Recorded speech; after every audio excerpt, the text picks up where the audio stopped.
bring in one such person, host of the new podcast, We'll Do It Live, Bill O'Reilly. There he is, the newest pod bro. Shouldn't you have a hoodie on? I don't know what that means, Cuomo, but I'll take a free hoodie. Do you know what a hoodie is? It's a sweatshirt with the hood. Yeah, that's what the podcasters wear. Yeah. Some of those big cans. Right. Cans. So tell me why the Kimmel thing makes sense. Well, first of all, you didn't define it accurately. It's not about jokes. It's about hatred. So here you have a guy who, day in and day out, hates the president and the office of the presidency, in my opinion. And if the situation were reversed, if there were a right-wing commentator doing what Kimmel does, he would have been off the air eons ago. Disney would have never tolerated that. If you can imagine Barack Obama getting hated on every single day, that would never happen in a million years. The only reason Kimmel's there, for your audience to understand, is that Disney's been threatened by CIA and the other talent agencies that if you do anything to Jim, you're not going to get our personnel, writers and actors and things like that. And so Jim has got this layer of protection. But when Kimmel made the remark about MAGA being somewhat responsible for the assassination of Charlie Kirk, you'll remember that, I cut Kimmel some slack. I say, you know, people make mistakes and you do commentary and if you want to call it satire every night, you're going to get into waters sometimes that are difficult to get out of, so I'm not going to call for any sanctions against Kimmel. I believe I said that on this program, and I was wrong, absolutely wrong, because Kimmel has demonstrated to anybody who watches him that he hates. This is hate speech. It's not funny. It's not satire. There's no social redeeming quality to demeaning, whenever he can, the president and now the first lady. So that's how I would define it. You would define it as a bunch of jokes. I don't see it that way. So we have a gentleman's disagreement. Well, we don't, because you have a right to your opinion. So do mine. So do I. But there's a lot of case law. See, that's what a lawyer like me looks at. And there is nothing approaching the standard that you want to apply. Of course you don't. Of course you don't. I don't think that's the problem. No, I don't think that he should be subject to legal proceedings, Cuomo. So why are you putting words in my mouth? That's what's going on. What do you call an FCC? What do you call an FCC review of the license of the stations? What do you call that? It's not legal? What I call an FCC review, an FCC review is an FCC review. Yeah. And that's called a legal operation of the U.S. government. What are you talking about? They're legal proceedings. They take years. They take years of legal process, Bill. You got to do the research, pal. This is a nuisance. The first step is an investigation, which is where we are now. Okay, they're looking at policies by Disney and others that may violate federal law. That's what they're doing now. Okay, nobody's been indicted. We only know about handcuffs, 8 Disney stations around anybody's house. Well, you don't have to be cuffed to have it be legal, right? I mean, you could get audited. That's a legal process also. Go ahead. Okay. Look, I'm not interested in being in the weeds here, okay? I don't have a law degree, and I applaud yours.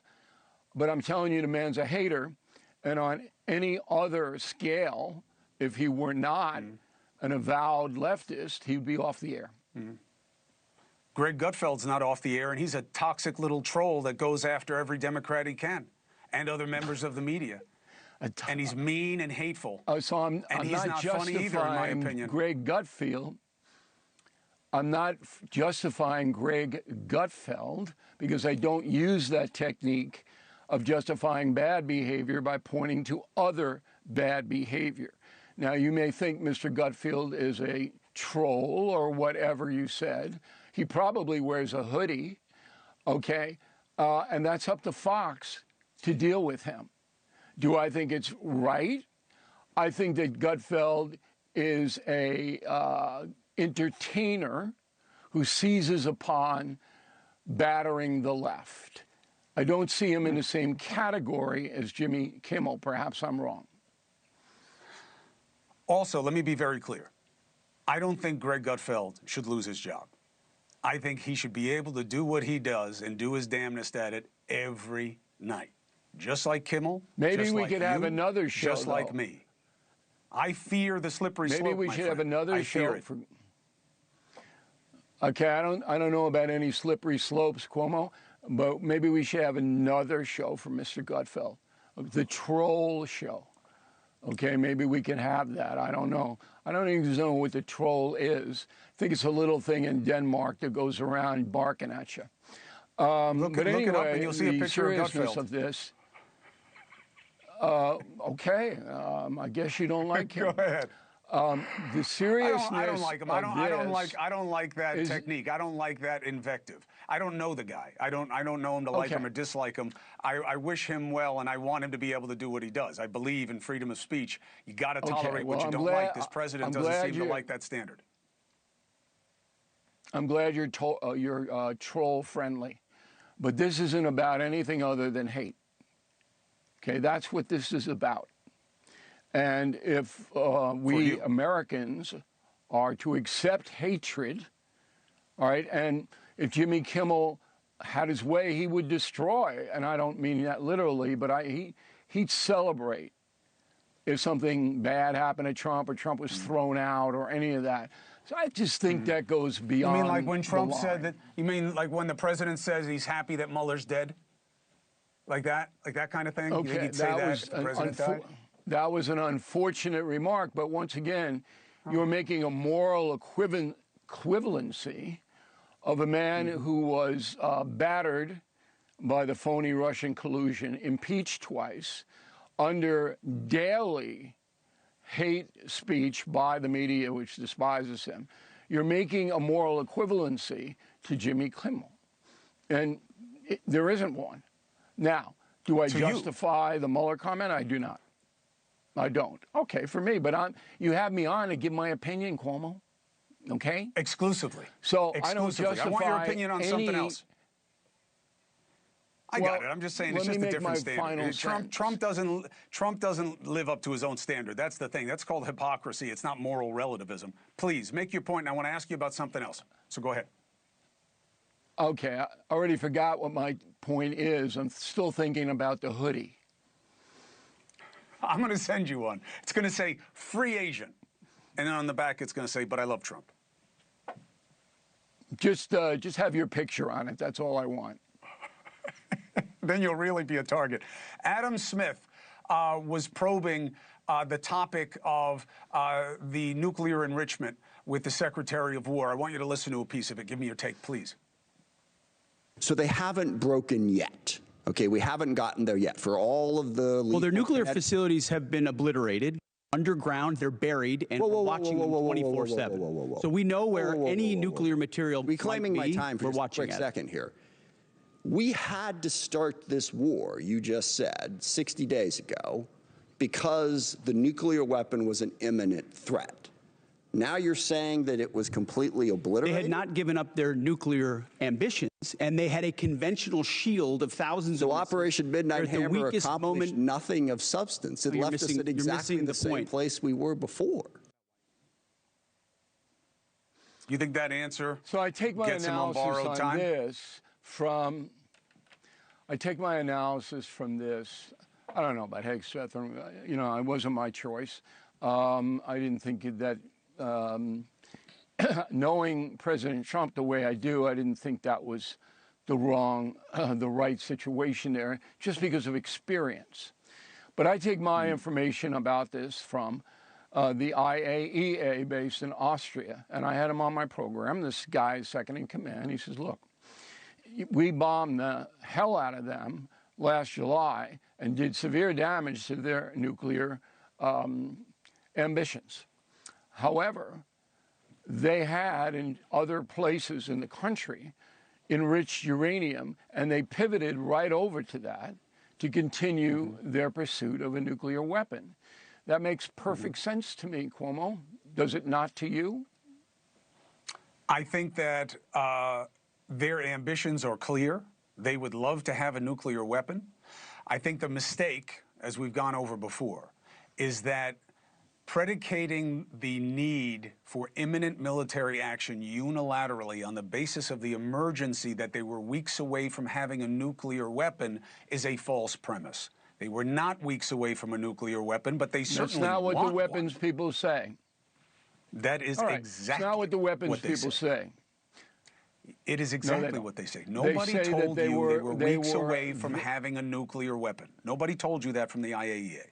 They absolutely didn't. They absolutely did, Cuomo. If you watch, and we can just punch it on up on BillO'Reilly.com, they said that this Iranian enrichment program is moving quickly.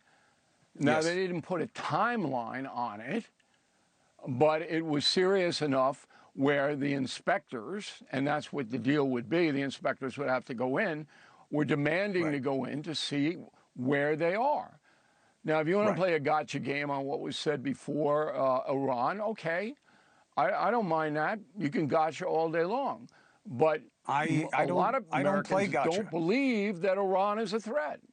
They don't believe it. Well, then they're no matter what you stupid. say, they're not going to believe it. Then they're stupid. I don't believe that there's any significant but you just called population NATO of stupid. critical thinkers in America. You're not, I didn't call you stupid. I'm saying anyone who thinks the regime in Iran is not a threat is stupid. They would love to kill us. If they had a nuclear weapon, they would almost certainly use it. There's no question that we would be better off if this regime were gone. That's why I said to you early on, why is the president saying he won't remove the regime? How do you make a deal with a bunch of dirtbag terrorists? They're not going to keep the deal any better than they did in 2015. That's all I'm saying.